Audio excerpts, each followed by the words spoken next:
Okay, good evening, Vietnam. Live from LZ Bunker. This is Ronny Ymbras on the Veterans Live Show. I served with the 101st Airborne Division in Vietnam from December 67 to December 68.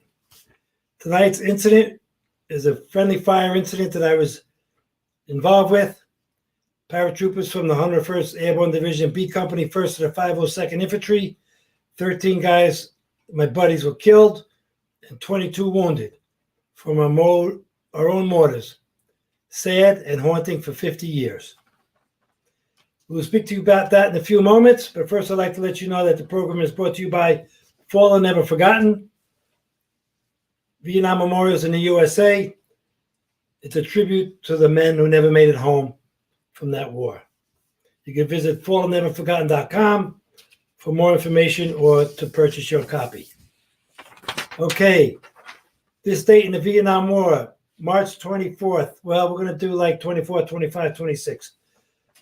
The Viet Cong ambushed a truck convoy in South Vietnam, damaging 82 of 121 trucks.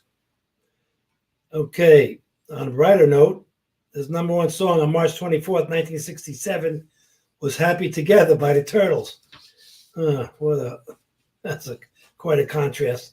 All right, let's go to the photo section.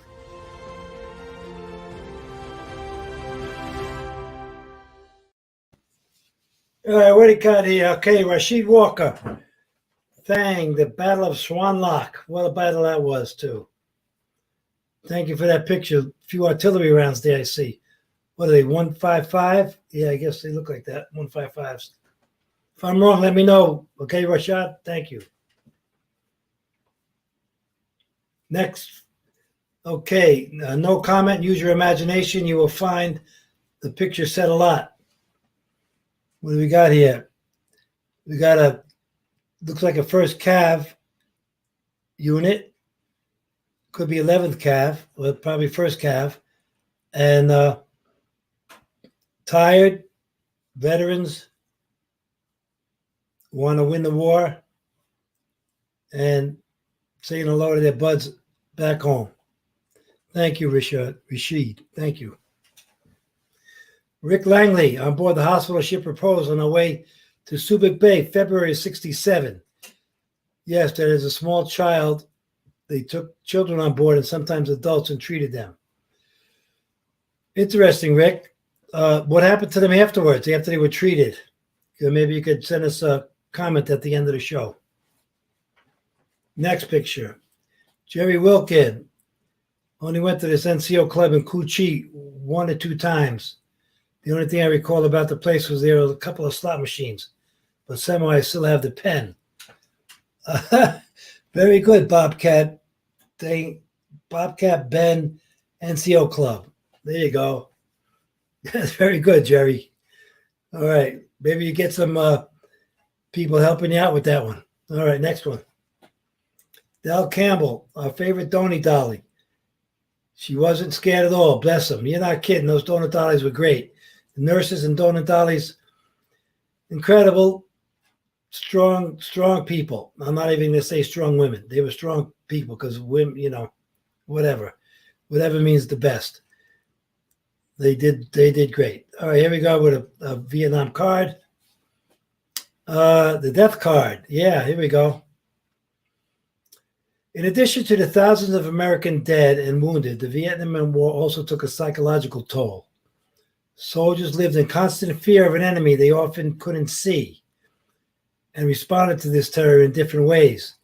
The 1st Cavalry Division left the Ace of Spades, the payback card, on the enemy's body as its signature. And so did a lot of other outfits, which, hey, war is hell. Thank you. Next. Is that it for the pictures, Matt? Okay. Tonight's story is going to be about a friendly fire incident that happened March 26, 1968. I'll give you a little bit of background here, so bear with me. March 26, 1968, it's late morning. We are on a trail in the A Shore Valley, South Vietnam, searching for enemy bunkers. They found us. Get that? They found us. We took a few rounds from the point. We ordered 100 meters back up the trail to bring in artillery support. That would have taken an hour. We only walked for about 10 minutes, if that. We were about 100 men lined up on the trail with a constantly crossing stream as our point of reference. Obviously, on the back, you got to walk on the bottom of the valley where the trail and the stream crosses. I heard 9 rounds come out of the mortar tubes. That's right, I counted them. What else were they going to do when you're sitting under a triple canopy jungle with mosquitoes bugging you? An artillery volley followed from some fire base. We were sitting where the trail crossed the stream. The stream is low, about 6 inches deep, maybe 10 to 15 feet wide. The first round hit about 50 meters away. The second one walked into about 25 meters away, shrapnel flying everywhere. I got up and moved for cover and sat in a shallow dugout going up the bank out of the stream. Someone sat next to me. The next one landed among us. I saw a flash, and the last thing I heard was a tremendous blast, and then I saw a torso with no limbs or head landing on the man next to me with a red smoke grenade going off. He screamed like a crazy man. A few more mortar rounds landed, and then the artillery came in. I thought they were 155 rounds, since some of the living thought so as well. I got up, ran to the front of the line, the command group. I could smell flesh burning and body parts were landing around me.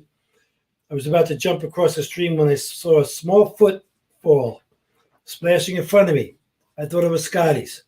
Scotty was our little tunnel rat, so he was like 5'5", 5'4".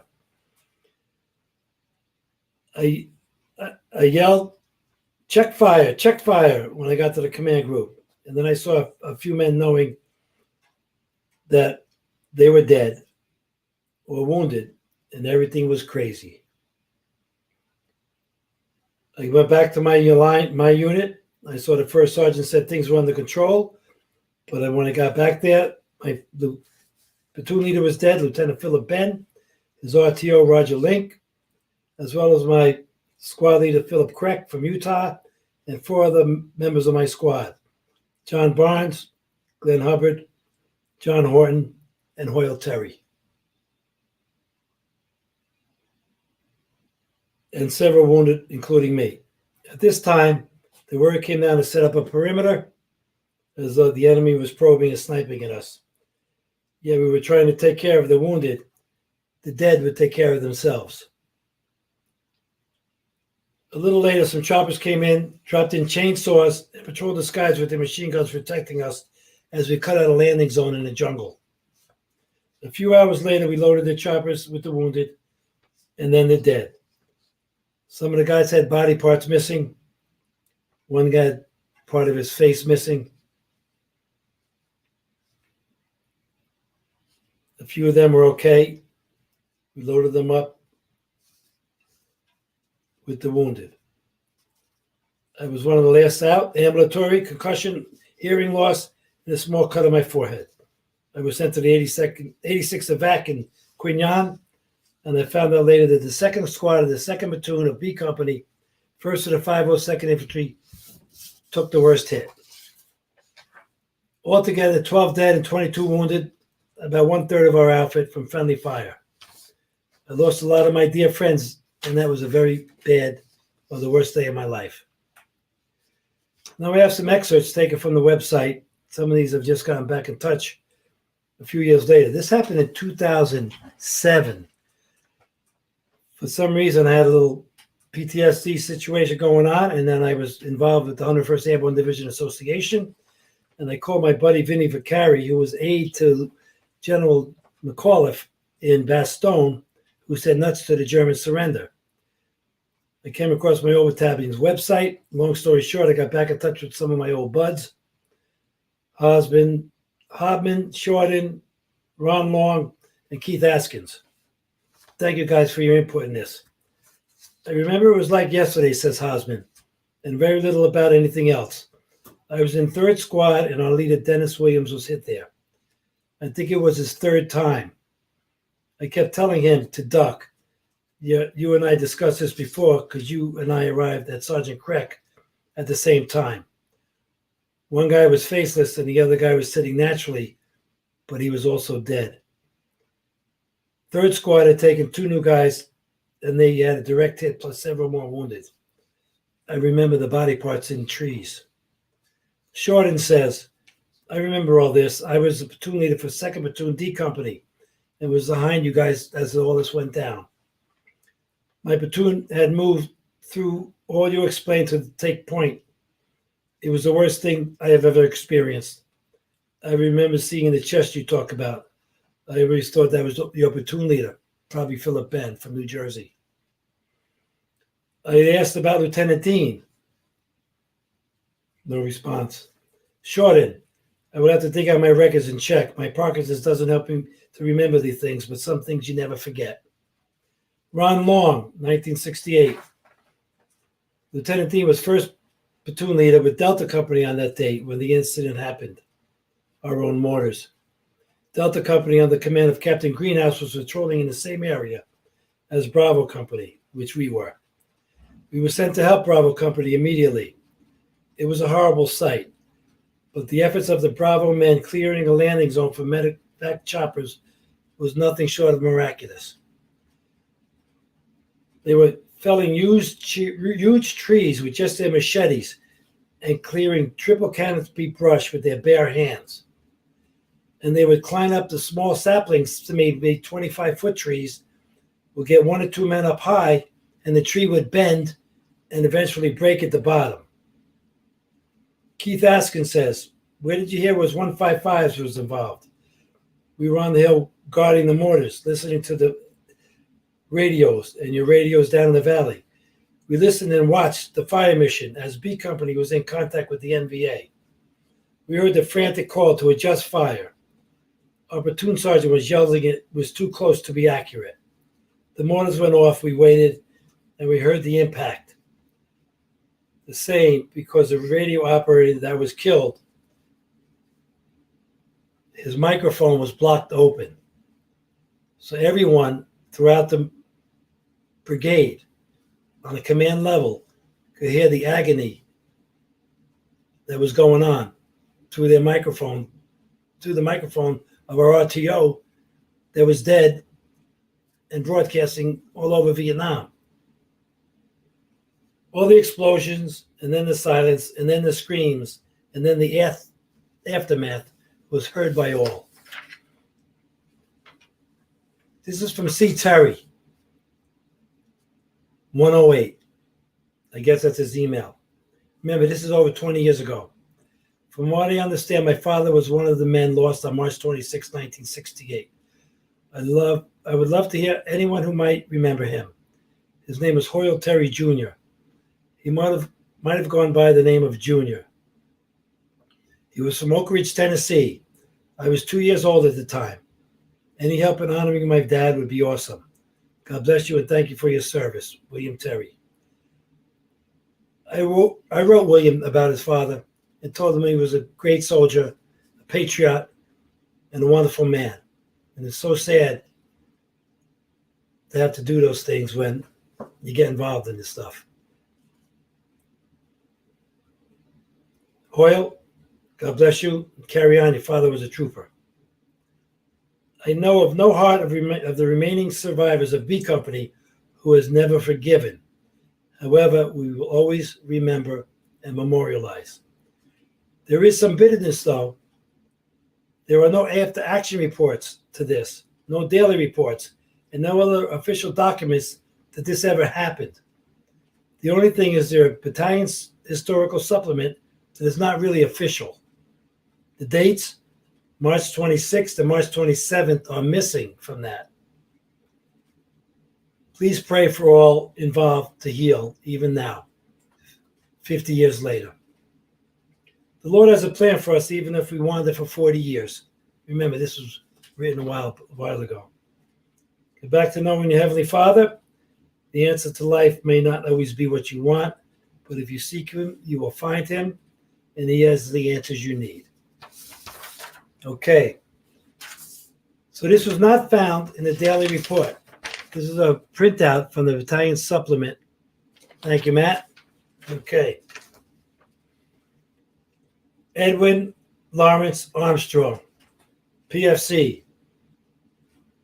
Philip Craig Benn, second lieutenant, platoon leader of 2nd Platoon, B Company, 1st of the 502nd Infantry. Jack Edward Derrico, Spec 4, B Company. Alvin Ralph Gibble, PFC, 20 years old, B Company. John Richard Horton, PFC, 21 years old. Glenn David Hubbard, he was in my fire team, Spec 4, 18 years old. Philip James Crack, Sergeant, he was my squad leader from Utah. He had 2 kids when he was in Vietnam, twins, and he never saw his kids. Wayne Dale Kruger, PFC, 20 years old. Roger Mark Link from Texas, PFC, he was our RTO. Joe Wilkins Smith, PFC, 19 years old. Hoyle Terry, Jr., PFC, 21 years old. John Howard Barnes, Sergeant, 22 years old. He was the other fire team leader. And I don't know his first name, but Yelverton died in Japan from wounds. And after that, Don Jr. Yelverton was his name. 31 March, 68. So he died 5 days later in Japan from his wounds. So I don't know what to say. We're going to get ready to go to the questions. And here we go. This was a photo section. Okay, this is on a 30-foot tower at Fort Campbell, Kentucky. Half of those guys up there didn't make it home. There's Sergeant Guy on the left, bottom right. Bottom left. Frank Laika on the bottom right. We got Adams up top there. We got Scotty. We got, who else is up there? Who's that? Schmidt? Yeah, we got John Schmidt up there. It's hard to tell with that camera, with that picture, that blurry. All right, next. All right, here's B Company. Here's 1/3 of the company, and there's the company. So show the other picture, Matt. Thank you. And then show it now. That's what was left of the company after our killed and wounded. That is crazy. All those men, dead or wounded, taken out of that picture. Next picture.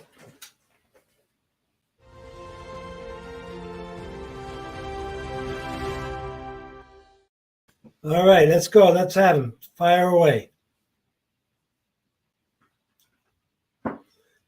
David Shiflett. Me and my mother was almost killed by friendly fire. Me and another friend, sorry, were almost killed by friendly. I had to live with it. Cannot tell anyone. A lot went on in them. They don't talk about it. Glad to be home. Very good, David. Thank you very much. Sorry for not getting through that question okay, don't forget 3/29/21, Vietnam Veterans Day. Amen. Thank you for the reminder. We're on it. You ready for that? We're on it.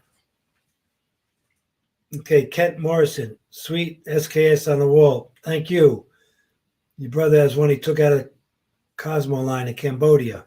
Okay. Yeah, somehow some of us wind up with them, some don't. They try to keep you from taking them home, though. Thank you. Next question. Next picture. I was wounded on Father's Day by friendly fire. Short round, 105. Hope you're okay, my man. But see, you remember that stuff, right? More clearly than many things. Thank you for sending that, Facebook user. Okay, Zeke. Love the background. Where's the rifle on the wall from? South Vietnam. How's that for an easy getaway answer? Well, after a while, you took enough weapons and arms and munitions and things like that. You just somehow stick it in your bag and you got to get it through customs. You get a license. I got a license if you want to check it out. Not a problem. Export license for firearms, it's called. Now it's 50 years old. Hopefully it's good. Thank you, Zeke. Okay. Thank you very much for all those questions and comments. Anything else going on? Okay, Matt, wrap it up.